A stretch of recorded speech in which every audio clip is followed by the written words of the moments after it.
1 अप्रैल 2025 से financial year 25-26 start होने वाला है और इस फाइनेंशियल ईयर के अंदर न्यू टैक्स रिजीम के अंदर हमारी टैक्स स्लैब क्या होने वाली है वो हम लोग आज के वीडियो में देखेंगे। इसी के साथ साथ 1 अप्रैल 2025 से इनकम टैक्स के नियमों में क्या चेंजेस हुआ है वो भी वीडियो के अंतर्गत समझेंगे। फ्रेंड्स, न्यू टैक्स रिजीम के अंदर जो टैक्स स्लैब है 25-26 की वो कुछ इस तरीके से है। 4 लाख रुपए तक आपको कोई भी टैक्स नहीं देने की जरूरत है और 4 लाख से लेकर 8 लाख तक आपको 5% की स्लैब रेट पर टैक्स देना होगा। इसी तरीके से अगर इनकम 8 लाख 1,000 से लेके 12 लाख तक है तो 10% टैक्स रेट देना होगा। 12 लाख से 16 लाख तक 15% और 16 लाख से 20 लाख तक 20% देना होगा। वहीं अगर आपकी इनकम 20 लाख से ज़्यादा लेकिन 24 लाख के अंतर्गत है तो 25% टैक्स देना होगा और जो हाइयर टैक्स रेट है वो 24 लाख रुपए के ऊपर 30% टैक्स रेट देना होगा। अब यहाँ पर एक जो है हम लोगों को एक चीज बोली गई है कि 12 लाख रुपए तक आपको कोई भी टैक्स नहीं देना होगा। उसको समझते हैं। फ्रेंड्स, एक न्यू इनकम टैक्स रिजीम के अंदर कुछ 2 चेंजेस और हुए हैं। पहला चेंजेस ये है कि जो आपकी स्टैंडर्ड डिडक्शन है वो 75,000 रुपीज को इंक्रीज कर दिया गया है। इसी के साथ साथ एक मार्जिनल रिलीफ होती है 87A, वो 60,000 रुपीज जो है आपको दी गई है। अब इन दोनों में एक डिफरेंस समझ लीजिए। जो ये 75,000 रुपए है ये आपकी इनकम को रिड्यूस करेगा, वेरे जो ये 60,000 रुपए है वो आपको टैक्स को रिड्यूस करेगा। फ्रेंड्स, इसके लिए एक एग्जांपल लेते हैं कि सपोज करो 12,75,000 रुपए 25-26 के अंदर आप लोगों ने कमाए।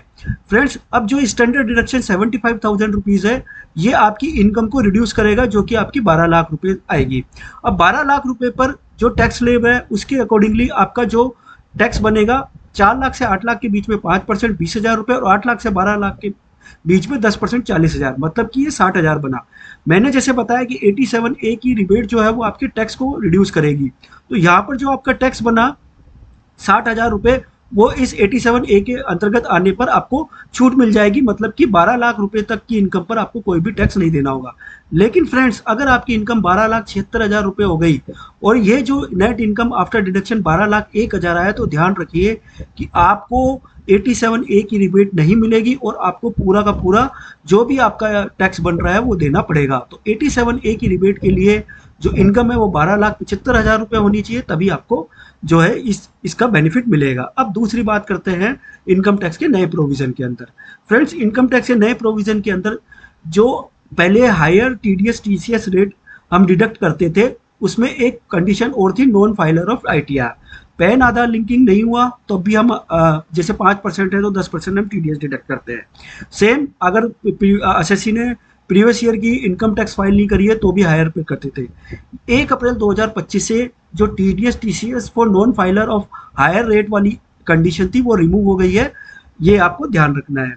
फ्रेंड्स, अगर आप एक सैलरीड एम्प्लॉई है और आपको फ्री परक्विजिट मिलती है किसके रिगार्डिंग, आप मेडिकल ट्रीटमेंट कराने जाते हैं आउटसाइड ऑफ इंडिया, खुद का या आपके किसी फैमिली मेंबर का, और ये फ्री परक्विजिट अगर आपको मिलती है तो 1 अप्रैल 2025 से ये आपके लिए टैक्स फ्री हो जाएगी। ध्यान रखिए, ट्रैवल आउटसाइड इंडिया जाते हैं किसके लिए, मेडिकल ट्रीटमेंट के लिए, एम्प्लॉय के लिए, एम्प्लॉय के किसी मेंबर के लिए, फैमिली के मेंबर के लिए। पार्टनर का TDS 1 अप्रैल 2025 से एक नया प्रोविजन आ गया है जो कि सेक्शन है 194T।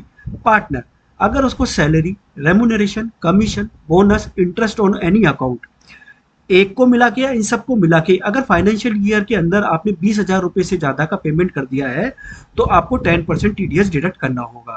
फ्रेंड्स, ये LLP एंड पार्टनरशिप फर्म के ऊपर एप्लीकेबल हो जाएगा। फ्रेंड्स, इसी के साथ साथ जो तीसरी चीज आती है वो आती है आपकी यूलिप को लेकर। यूलिप में अगर आपने एनुअल प्रीमियम 2.5 लाख रुपए तक का पे किया है और वो एक्सीड नहीं है तो आपको कोई भी टैक्स देने की जरूरत नहीं है। लेकिन जैसे ही 2.5 लाख रुपए से ऊपर का एनुअल प्रीमियम पे किया और उसका रिडेम्पशन करा रहे हैं तो ध्यान रखिए जो शेयर मार्केट में टैक्स रेट चलती है उसी के अकॉर्डिंगली आपको अब इस पर टैक्स देना होगा। अगर शॉर्ट टर्म कैपिटल गेन है तो 20% और लॉन्ग टर्म कैपिटल गेन है तो 12.5% विदाउट इंडेक्सेशन आपको जो है टैक्स देना होगा। फ्रेंड्स, तो ये कुछ नए प्रोविजंस थे जिसको मैंने इस वीडियो के अंतर्गत आपको बताया है। अगर वीडियो अच्छा लगा हो तो वीडियो को लाइक कीजिए, चैनल को सब्सक्राइब कीजिए। टिल देन, जय हिंद, जय भारत, धन्यवाद।